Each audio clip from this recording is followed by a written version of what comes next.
Hi, welcome to JEE Chemistry Tutor. In the last class, we mainly talked about Rutherford's atomic model and how Maxwell's electromagnetic theory questioned the validity of this model.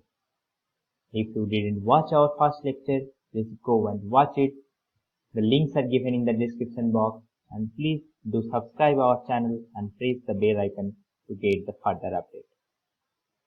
In this lecture, we will talk about the nature of the electromagnetic radiation and the different experiments that were carried out in the end of the 19th century and the beginning of the 20th century, and we'll see how this experiment sets the stage for modern quantum theory. Electromagnetic wave. By the name, it suggests that it has two parts. One is the electric part and the magnetic part. Now, when we talk about electromagnetic wave, the two questions arise in mind. The first question about the generation of it. When does it generate? So, what is the source of electromagnetic wave? And the second question is about its propagation. That is, how does it propagate in medium? And does it really any medium to propagate? So, the first question, it is answered in Maxwell's electromagnetic theory. Maxwell's electromagnetic theory says that when a charged particle, it might be a positive charge or a negative charge, moves under acceleration, it generates a wave, and that contains both the electric and magnetic field, and these waves are called electromagnetic waves. Now comes to the second question. When a charged particle under acceleration, it generates an electric field. And it can be shown mathematically that this generated electric field is a function of the velocity of the charged particle. Now, according to Faraday's electromagnetic induction theory, it says that if there is a change in electric field, then it will generate magnetic field, and the vice versa is also true. When there is a change in the magnetic field, it can generate electric field. Now, when a charged particle moves under acceleration, and since the electric field is a function of v and the particle is moving under acceleration, it induces magnetic field. And it can be shown mathematically also that this magnetic field is also a function of the velocity of the moving charged particle. Now, since velocity is changing, electric field is changing, so it is generating magnetic field, and the generating magnetic field is also changing due to the change in the velocity of the charged particle, that is also inducing the electric field. So, this generation of this electric field and magnetic field are happening in a loop. They are inducing each other. In this way, electric and magnetic field, for the propagation of the electromagnetic field or electromagnetic wave, it doesn't need any medium like water wave or the sound wave. I have taken this GIF from Gifford.com. Now, I want to ask you questions. You can take it as a homework, that why the electric and magnetic field are perpendicular to each other when it propagates. You can answer these questions in our comment section, or you can reach to us through our Facebook page. Now, another question is that if a particle, charged particle, moves in a constant velocity, can it generate electric field? Can it generate electromagnetic wave? The answer is no. The answer is no. Why? Because when a particle is moving under a constant velocity, there is no change in electric field, and since there is no change in electric field, it is unable to induce the magnetic field. So, for generation of the electromagnetic field, the charged particle should be under acceleration. Now, let's see some of the terms of the wave. Like all other waves, like sound wave, the wavelength of electromagnetic wave is also defined as the peak to peak distance or the crest to crest distance.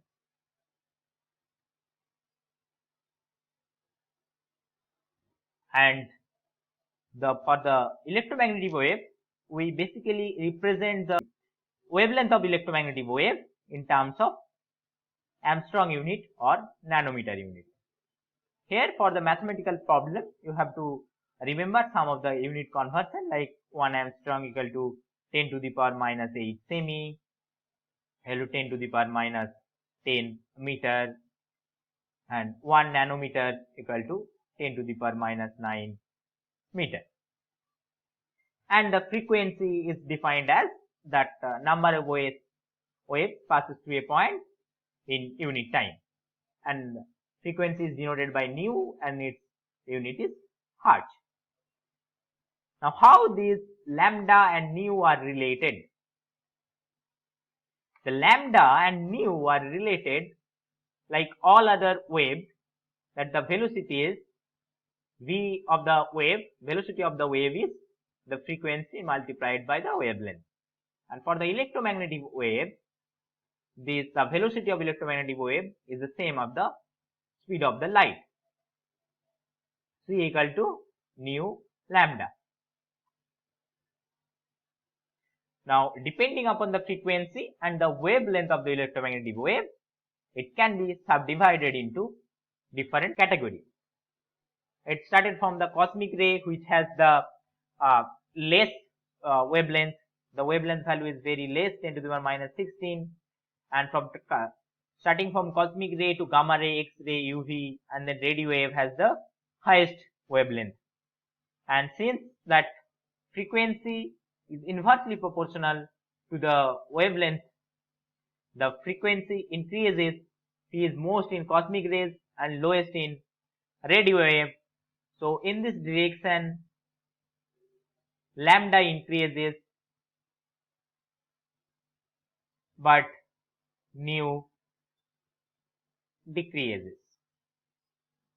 And for the visible range, the lambda value is in the order of 10 to the power minus 7 meter. And for the visible range, depending on the frequency, the color changes with increasing the starting from the red to violet, that frequency increases.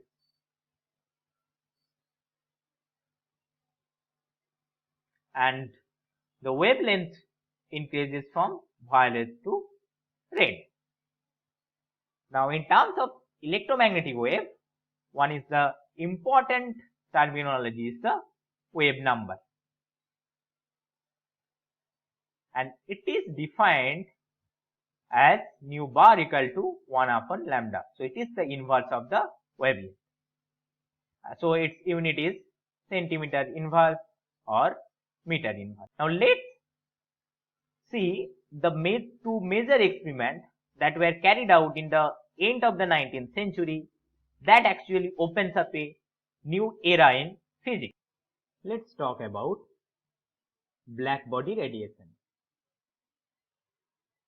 which gave a shock to the scientific community in the 20th century and ultimately opens a new era in modern physics. We all know that when a hot object emits radiation, and depending upon the temperature, some portion of this radiation is in the visible range, and if we raise the temperature further, it generates blue light.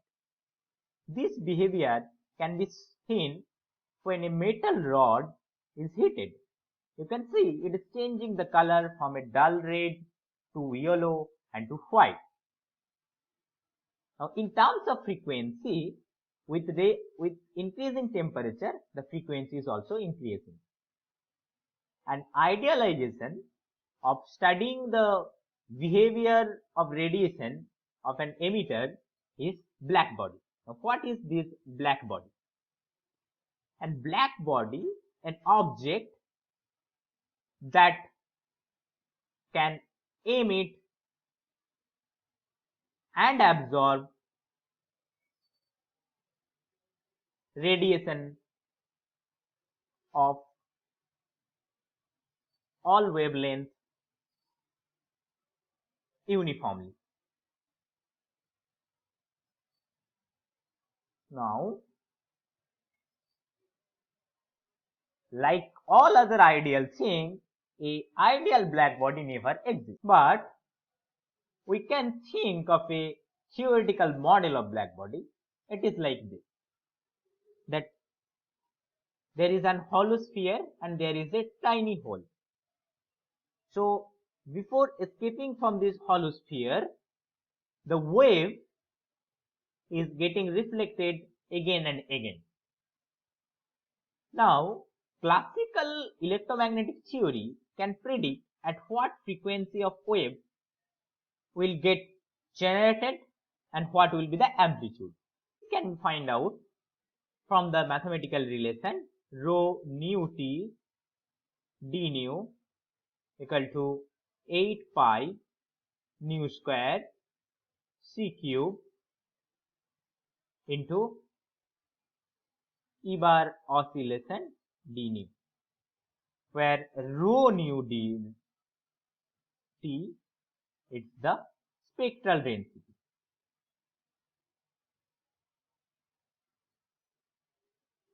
Which means the amount of energy stored in the electromagnetic field of the blackbody radiator in the frequency nu per unit volume per unit frequency. And here E oscillator is the energy of the oscillator of energy of the oscillating electrical dipole, and from the classical physics, its value is kBt, where kB is the Boltzmann constant.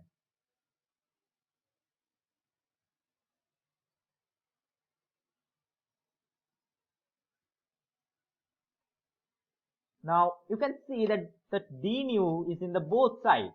What does it mean? Actually, here we are asking what is the energy stored per unit volume in the frequency range nu and delta nu, nu and nu plus delta nu. That's why the delta nu is in the both parts. Now if we combine these two equations, this equation and this equation, it looks like rho nu t d nu equal to 8 pi nu square c cube into kBt into d nu. Now it is possible to experimentally measure the spectral density with respect to frequency, and experimentally if we plot the spectral density with respect to the frequency, it looks like this. I am drawing for 3 different temperatures. Sorry for my bad skill of drawing. So this is for, suppose this is for 6000 Kelvin, this is for 4000 Kelvin, and this is for 3000 Kelvin. So you can see that there is a similarity for all the experimental curves. That is, it has one maxima and then it falls off with the higher frequency. Now you can see that the maxima is shifting towards the right direction when the temperature is increased, and this is also fine with our experience that when a metal rod is heated, it is changing its color from dull red to yellow to white. So with increasing temperature, the frequency is increased. And if we plot the theoretical value of rho with respect to nu, it is like it keeps on increasing with, so this is my theoretical value, theoretical curve.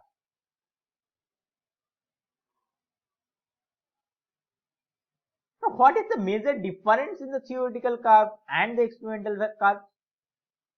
So both the curves are matching fine for the low frequency region, but for higher frequency region it keeps on increasing. Since in the rho, from the classical electromagnetic theory, the rho part contains the nu square. So it keeps on increasing. Now rho is the spectral density, or you can say it is an energy density per unit volume, per unit wavelength. Now the area under this curve, rho versus nu curve, will give you the energy density.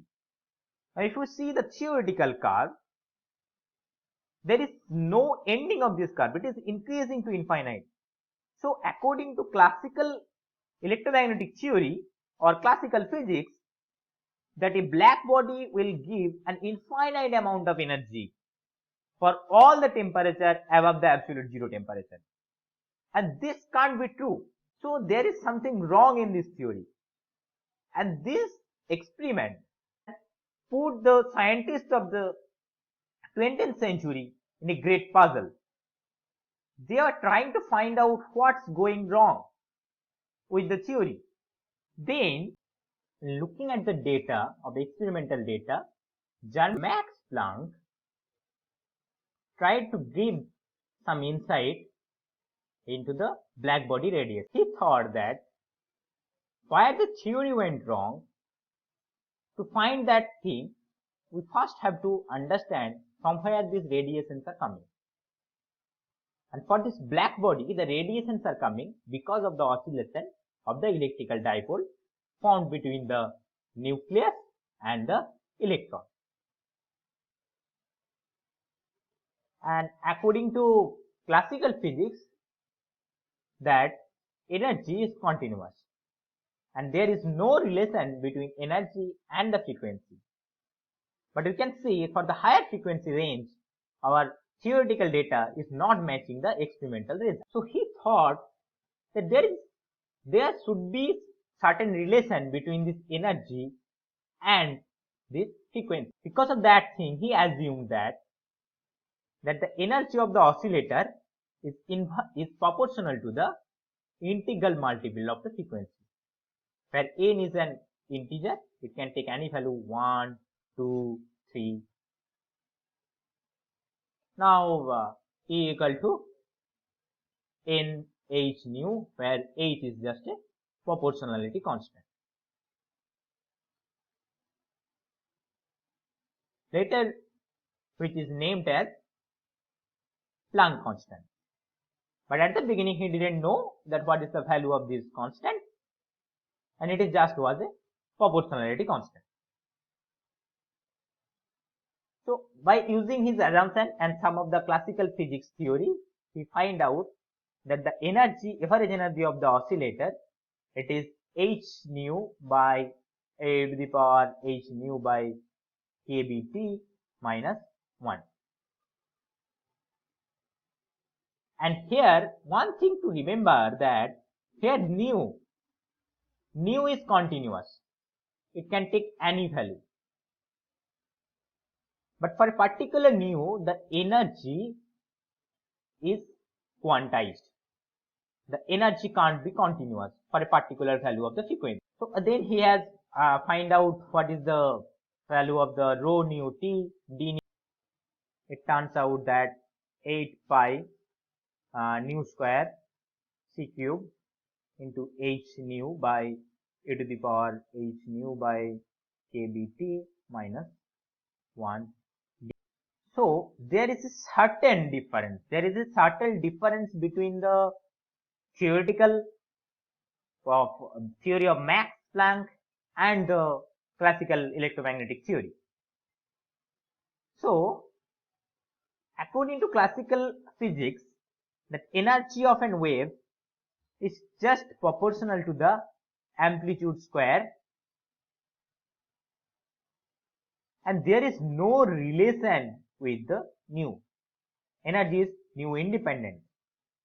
That's why it can take any value of energy. But what Max Planck said, that energy is discrete. Only certain value of energies are possible.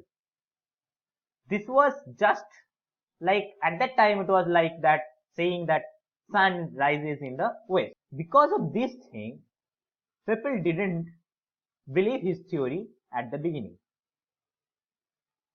And since Planck was a classical physicist, he never believed that his theories was right. But when he was going to fit the experimental data, he find out some surprising result. He took H as a fitting parameter.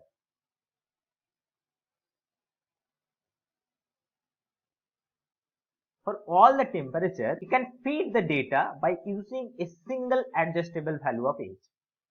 Its value is 6.626 into 10 to the power minus 34 joule second. It makes him surprised. So he thought that this constant has something fundamental with it. So, and this theory that the energy of an oscillator is not continuous and it is quantized, it opens up a new era in physics.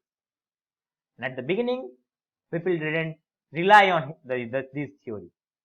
But later, another experiment came, which is photoelectric effect, which gave some support to his theory. And after that, people started believing his theory. We will see what is this photoelectric effect. Let's see another experiment, photoelectric effect. In 1887, H. Hertz was doing one experiment that from a metal surface, light is fall on a metal surface, and due to this illumination, electrons are coming out from the metal surface, and those ejected electrons are collected by another electrode, which is called collector electrode. And I have taken this GIF from the Gifford.com. And the phenomena that upon illumination, the ejection of electrons are known as photoelectric effect. Let's see what the classical physics predict about this experiment. It predicts that light incident over the metal surface as a plane wave. It means that all the electrons on the metal surface will receive the energy, and any one electron can receive some fraction of energy. That means that energy distribution is uniform, and electrons are emitted from at all frequency provided that the light is highly intense. And the kinetic energy of the ejected electron, these electrons are proportional to the intensity. That means with increasing intensity, the kinetic energy should increase. But what were the experimental observations in this experiment? Let's see. It is true that the number of emitted electrons are proportional to intensity, but the kinetic energy of the ejected electrons are independent to intensity. And there is a certain threshold frequency below which there is no ejection of electron, even if the light is highly intense. And electrons are emitted even such a low intensity of light that all the light absorbed by the metal surface is barely enough to eject a single electron. So we can see that what are the predictions predicted by classical physics and what are the observations. There is a striking dissimilarity. And like in the case of black body radiation, here also classical physics was unable to explain the observation. So in 1905, Einstein tried to give the explanation of the experimental observation. And what was his hypothesis? He hypothesized that by borrowing the idea from Max Planck, that the energy of the light is proportional to nu, that E is a beta nu, where beta is a constant that to be determined. Now, so there is a striking dissimilarity with the classical theory. In the classical theory, there is no relation between energy and the frequency of the light. But it says that the energy is related to the frequency. Now, if we consider that invoke the energy conservation, then we can find out that my E is the phi plus the kinetic energy of the electron, where the phi is the energy that bound the electrons in the metal surface. Now, if we plot that beta nu in here, so beta nu is equal to phi plus the kinetic energy or the energy of the ejected electron. So, energy of the ejected electron is beta nu plus phi. Now, it is possible, and the here phi, this phi is the materials dependent. For material to material, the bounding energy which bound the material to the surface, it will be different. So, it is material dependent. Now, if we can easily measure the energy of the ejected electron and for a different frequency, and if we plot it, then it will look like this. So, the slope of this curve is the beta. Now, when Einstein has found out that the value of beta, it becomes the same as that of Planck constant, that 86.626 into 10 to the power minus 34 joule second. It was really surprising. This, the black body radiation and the photoelectric effect, these are totally two uncorrelated experiments. But there is the relation that H. So, this H. So, then he decided that H, it has some fundamental property. So, the major difference was that here also energy is quantized, and beta is same as that of the H, which supports the Planck's quantum theory. One of the most important conclusion is that it is coming from this observation, that electrons are emitted even such low intensity of light that all the light absorbed by the metal surface is barely enough to eject a single electron. Now, if the light falls like a wave, it's a plane wave, then all the electrons should get the energy, and if the intensity is very low, then it is not possible for any electron to come out from the surface. But what is happening even for a low intensity of light, if the frequency of the light is greater than the threshold frequency, the energy is coming out, the electron is coming out. It means that the energy is not like a wave, but it falls on the surface as a packet, and which coined a new term, that is photon. It is the spatially distribution of the wave packet.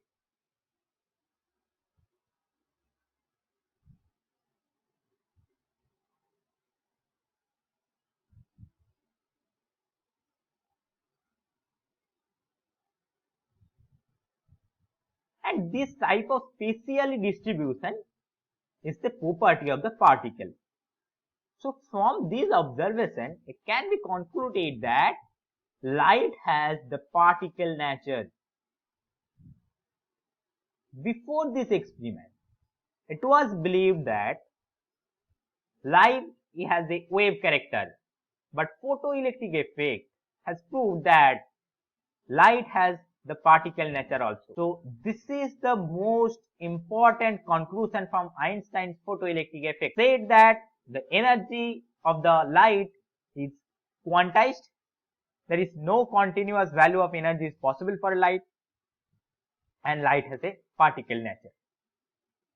So, these two experiments, black body radiation and the photoelectric effect, opens up a new era in modern physics.